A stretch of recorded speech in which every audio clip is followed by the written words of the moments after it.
If your small business productivity is drowning in, oh, hold on one second, and you can't get anything done without, yes, when your small business doesn't feel like the nimble SWAT team that it should, you've really got two options. You can either, I just got bored, everybody out. this does sound kind of, instead of worrying about any of this, instead of worrying about that, let's try to actually solve the root problems that are causing us to want to blow everything up. And we're going to go one symptom at a time, starting with number one. I need help in my business. It's too much for just me to do, and I don't even know where to start. And what solution comes to mind? I mean, I've been reading the news a lot lately. That's never a good sign. Yeah, well, and they just say it's really hard to find good help these days. And everyone I talk to says the same thing. So my thought is, I just need to hold out hope, save up some money, and eventually I'll be able to hire someone good enough who's like a mini me. But until then, I just have to kind of suffer through, right? Like hustle and grind or whatever. All right, well, by default, we have a pretty extreme point of view, and you're going to find that for most of these, that our default, business guru advice that we're going to hear is to make a big drastic move. Before we do that, and just wait and wait and wait in this case, is there something else we could try? Here's what I would suggest. If you're in a position where you need help in your business, you've got all these things that you need to do, and you just don't have time to do all of them, you're overwhelmed. The default best choice that you can have is to figure out if you really need to do all of these things. Can you just eliminate components of your workload because it doesn't actually matter? This could mean reducing the number of clients you work with and raising the price. This could be reducing the amount of work you do while still getting the same outcome. For example, here at ProcessDriven, we stopped posting on Facebook over a year ago. And guess what? Our results as a business unchanged. However, we were able to remove work from our plate by eliminating that platform from our workload. Now, if you can't just eliminate, there is another route we could go beyond just waiting and hoping, and that's to look at what you're doing. So let's say we've got these three things we need to do. For me today, it might have been filming this YouTube video, managing my team, and cooking. I have to cook lunch today. Got chicken in the fridge. Can't let it go bad. These are three things I have to do.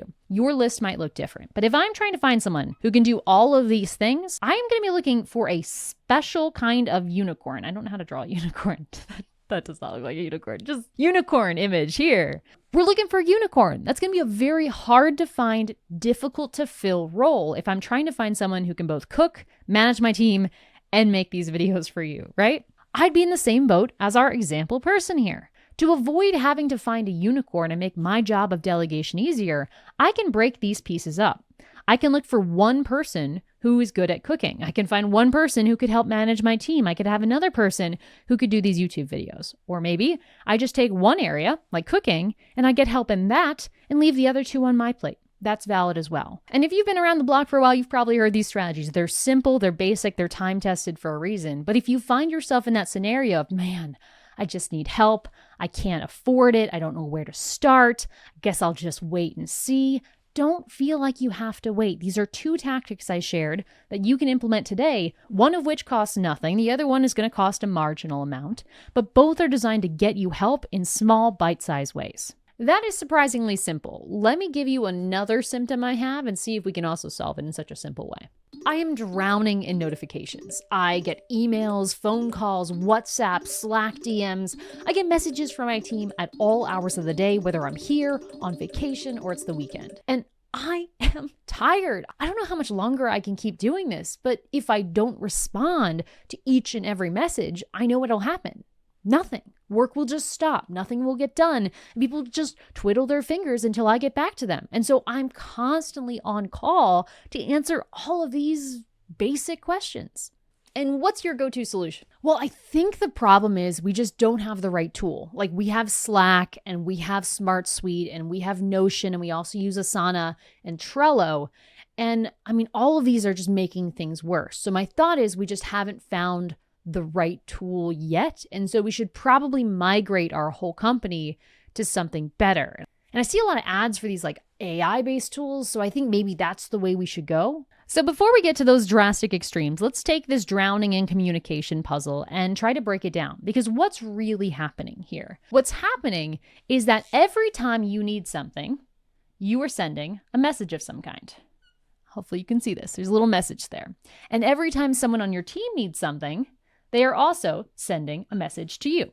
So you've got messages in, messages out. You've got a lot of messages coming through. Every single piece of communication is coming through this message format. And if you're like our example person, you've got a lot of different channels of notifications. So someone might be sending you a private message. They might be sending you a text, and they could also be phone calling you all about the same thing you have a meeting about later today. I've seen this situation so many times, and often the default reaction, like you saw here, is all right, our tools need to change. We need to find a tool that will replace all of the other tools we use. I've been around the space a while, and one thing I've noticed is when you take this kind of flow and you change the tools, let's change them over here from red tools to blue tools. Pay attention to what's happening here.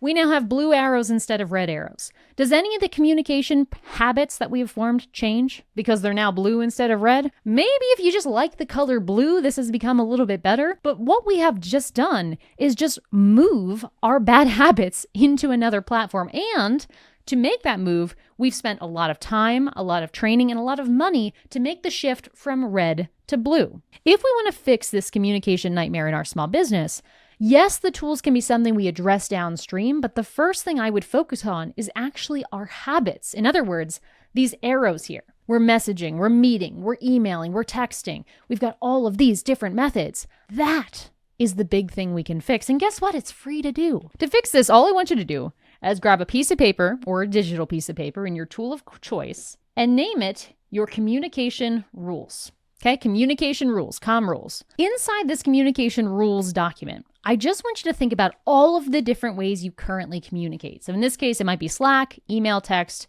meetings, whatever. List all of them out and list currently when you use them. For example, if I have a last minute issue, I'll call somebody. If I have a question with an order, I'll text John. If I'm talking to Susie, I'll always direct message her.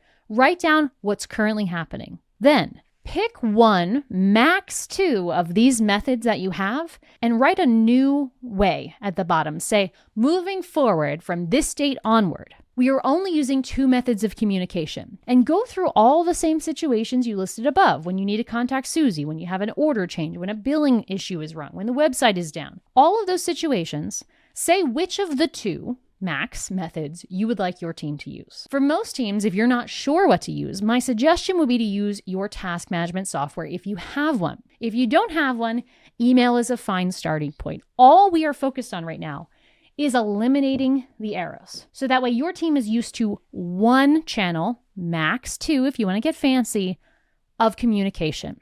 The reason this is nice is because we're building a new habit here. We're saying, hey, we always email, or we always text, or we always Slack, whatever it is. That way, if you want to explore technology down the line and you want to change from red to blue, from pink to purple to whatever, whatever new tool is out in the block, you're just changing one arrow. And then you get the benefits of centralizing communication, and your migration to that new tool is a lot easier, and you're not bringing your bad habits with you. So that is the two-phase approach I would take to this kind of drowning in notifications area. Create your go-to communication rules, your go-to spot or spots. Try to keep it less than two. One is best case, and start using that. You can always cross the software bridge in the future, but if this will fix all of your issues, why go through a 3-month software migration if all you have to do is create a Word document in 10 minutes? By the way, if you haven't already watched my video on how to communicate more effectively while working remote, definitely check this out, because whether you're using email, Slack, Message, Voxer, WhatsApp, whatever you're using, you're going to want to follow these best practices to avoid wasting a lot of time, even when centralizing your communication. Okay, that kind of makes sense, but let me throw the next puzzle at you. Yeah, I could take some time off and rest up and go on a vacation with my family, but when I come back, everything's going to be a shit show. I'm telling you, it's happened before. I go, I prepare everything for when I'm gone, but inevitably, while I'm gone, work just comes to a halt. We're not finishing our orders on time, customer service dips, things just don't go well. So I just don't go on vacations. And what's your gut reaction to solve this? I don't even know what you mean here. I don't think there is a cause. This is just how it is to be a small business owner, right? We work way too hard. We get paid way too little. Our team gets all the benefits and we get none of them. And at the end of the day, you just hope you can have a little something at the end of the day so that you get paid, and just suck it up, buttercup, right? Or just go and get a real job, I guess. I I just feel like this is just how it goes. Look, it is easy to get in that space where you think, man, everyone I know is working so hard. Everyone I know with a small business is overworked, underpaid. All of these things are true. You believe them because there's a reason to believe them and you're not a dummy, right? But I want you to hear me as I'm talking in this video that is a choice being made or a lack of choice. Yes, if we take no action, the default nature of small teams and small businesses is that not taking a vacation, at least in the American small business community, is normal. It's even a mark of pride in some sick little twisted circles. But the fact of the matter is you don't have to choose that path. And no, I'm not preaching some kind of extremes here like the 4-hour work week. But if you are someone who is not consistently taking your weekends, which is like most people I know, or if you're not consistently taking vacations that are at least 2 weeks a year, you are not building a sustainable life for yourself as a small business owner or a small business team member, because there are other jobs out there where you can get treated much better.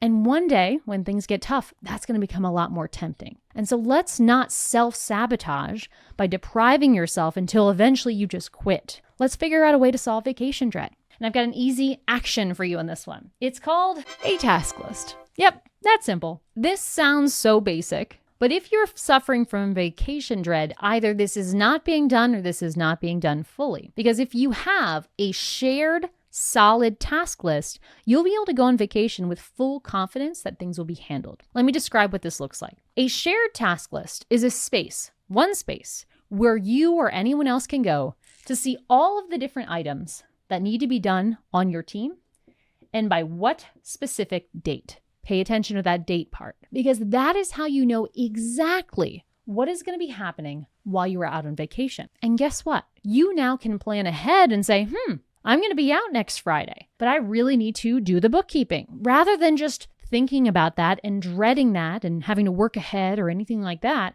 I could reassign that to somebody else. I could say, hey, Bob, I'm going to teach you how to do this task because I'm going to be out next week. Let me show you how to do it, train you, blah, blah, blah. All right, great. Bob, when I'm out next week, this is going to be your job for that, just that week. Notice this starts by capturing what happens every day during a normal situation, but it helps during the exceptional situations, when you're on vacation, when your team member calls out sick unexpectedly, when someone quits, when someone gets COVID. You can see what is happening or not happening so you can recover and pivot without stress. Stress is pressure without direction. That is what is causing this vacation dread of, oh God, I just can't go because things are going to fall apart, because you feel this pressure and you don't feel like you can do anything to stop it except not go on vacation. Let's direct that pressure by creating this list. Focus on filling out exactly what you do each day, every single day of the week.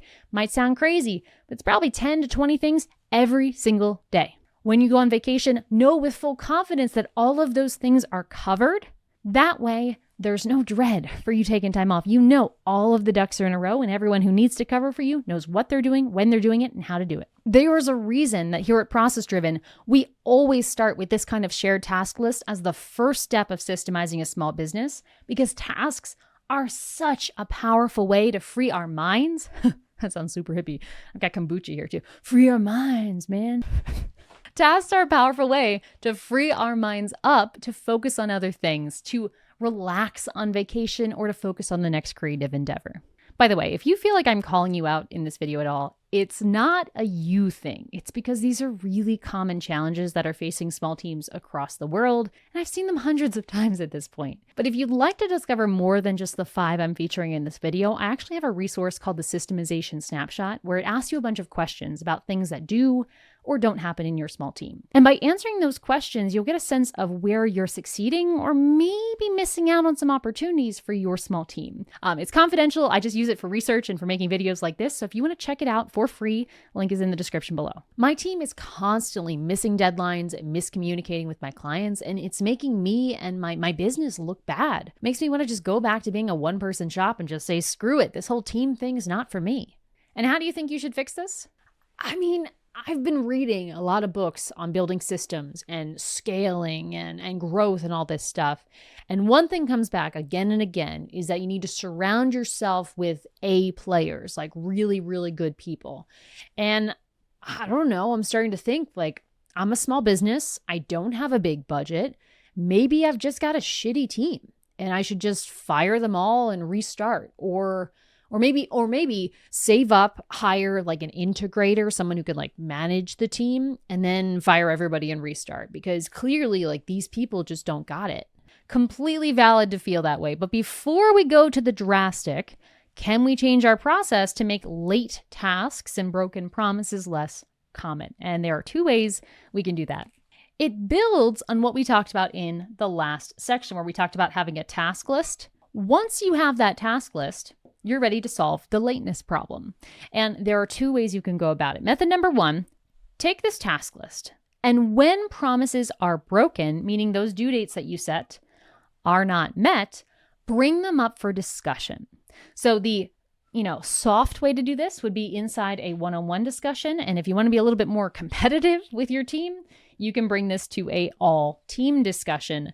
What you want to do is take this task list in its full form, including overdue items, broken promises, and bring it up for discussion, point to it during that meeting, and do this every single week until broken promises aren't an issue or the end of time. I honestly don't think there's a point where you should stop doing this. Bring this into the meeting and say, hey, Bob, I noticed that we have all these tasks due. These ones you didn't finish. What happened here? The goal for bringing this up is to hold somebody to account for the promise. Make them realize that the promises not being met are being noticed by you. The ideal case is that Bob, or your direct report, is the one bringing this up. But if they're not doing that yet, you can start the conversation. Say, hey, what do we need to know about these overdues? What's going on here?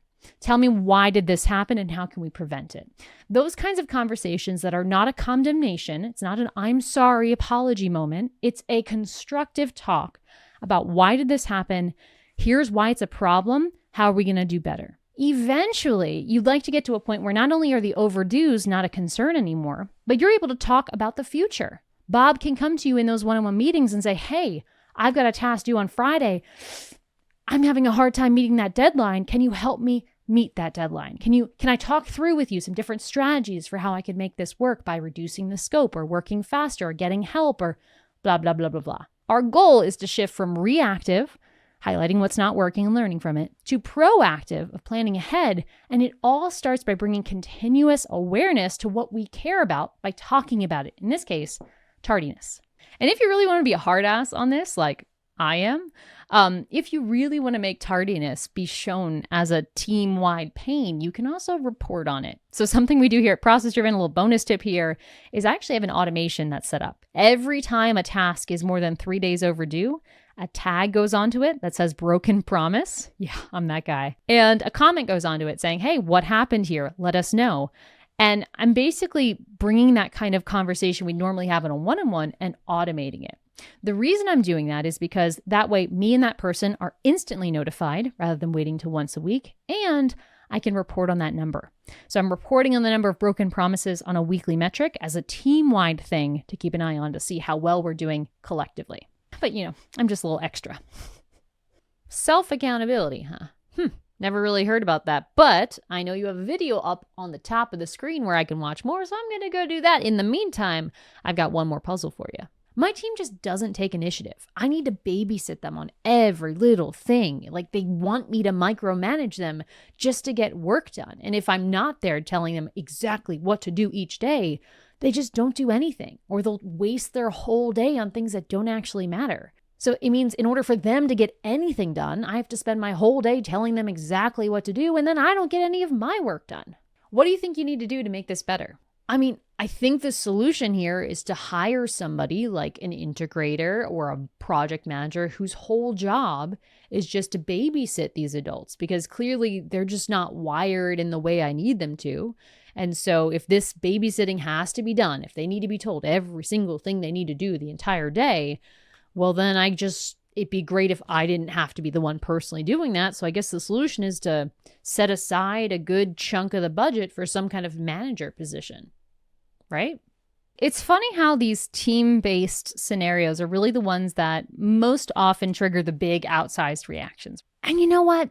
That is valid. I'm sure that has worked for people. That is an extreme step we could take. But what if we don't want to wait until we can afford an integrator? What if we don't want to restart from scratch once again? This is kind of like having like a pain in your toe. And before you just amputate the whole foot, maybe we could do an x-ray and make sure it's not just a broken pinky toe, right? So let's just take a breath. Let's do a little x-ray here before we amputate. And look at how we can solve this kind of babysitter problem. I've got one specific tactic for you on the babysitting side. And it actually involves you embracing the babysitting for at least a short period of time. A lot of times when we have this babysitting puzzle come in, it's because we actually have a team that is inexperienced, that is fearful, that needs a boost in confidence, or we need a boost in confidence in them. And either way, when we're dealing with babysitting, cutting the cord is not really going to set them up for success. For example, let's pretend we're actually babysitting. If I have little Johnny here and I'm like, man, I really am tired of babysitting you. I could just leave a 3-year-old home alone and see how that goes, but that might be a little extreme and not set anybody up for success. I might get arrested. That just doesn't sound good. So we want to ease into it. We want to let our little Johnny grow up a little bit. And in the case of our team, we want to slowly ease them into growing up a little bit. And the way we can do that is by building habits. I don't have kids, but from what I'm gathering, it's a lot like parenting, where we want to teach our kids, or in this case, our team members, little things they can do that are safe and good and fun. In the case of a kid, we might teach them that, hey, when you're bored, this is an activity you can play. When you're in the kitchen, don't play with the stove. We're teaching healthy habits to that youngster until eventually we trust them to make good decisions with that. Same thing happens with our team. Except for us, habits are going to go back to my old BFF, tasks. Specifically, tasks that repeat. So in this reality, what we want to do is define what successful behaviors look like for each role that you are currently babysitting. Each role, figure it out. And at a micro level, down to the 60-minute, 30-minute interval, write down everything they should do and how often they should do it. For example, if you have a junior social media manager, every day in the morning, you might want that person to respond to all comments that have come in. You might want every afternoon for that person to write a post. Every end of day, you might want them to comment on top pages inside your niche. All of these things that we just assume Johnny should know how to do, we want to spell it out and create recurring tasks for them. Now, you might think at this point, Layla, you told me to stop babysitting, and here I am babysitting. But there's one crucial difference. Everything that you do in this cleanup phase has a repeating due date. So again, this relies on you either using a calendar or a task tool that allows you to have repeating dates. But we want to give our social media manager routine things. So we are micromanaging once, and they have that task show up for them every single day. If I can create 10, 20, 30, 50 solid routines that happen daily, weekly, monthly, annually, quarterly, for each role in my business, yes, I micromanaged what success looks like at first, but then I don't have to do it anymore. Johnny's basically babysitting himself once that happens. Now, as you go forward with that, as you start rolling out that babysitting plan, eventually, little Johnny's going to become a rebellious adult and say, hey, I want to do things my own way. I feel confident now that I could move out on my own, that I have a better strategy for how to respond to social media messages. I really think we should do it twice a day instead of once a day. When that confidence builds after this is running, then you're going to find that your team are starting to create their own habits. They're modifying things. They're changing things. That is how you know Johnny's growing up. And now, even though you started them off with some babysitting, you can start to phase out your efforts here and just trust that these people are going to start owning their own task list because you've given them time and space to build up confidence again. You've built up confidence in their ability to do valuable things, and they've built up confidence in themselves and confidence that you will not be stepping in and butting into their way. If this concept resonates at all, I have a whole video up at the top of the screen about this routinifying concept that can really help give you a running start as to how to approach this kind of babysitter transition. Oh, and if you do check out that systemization snapshot I mentioned earlier, this is one of the questions I will ask you about so you can kind of see how your routines and your level of babysitting measures up to the average small team. So if you feel like interruptions and these kinds of challenges are interrupting your productivity on your small team, then it's time that you turn off the noise and enjoy the process. And don't forget to watch this video on the end screen to keep going.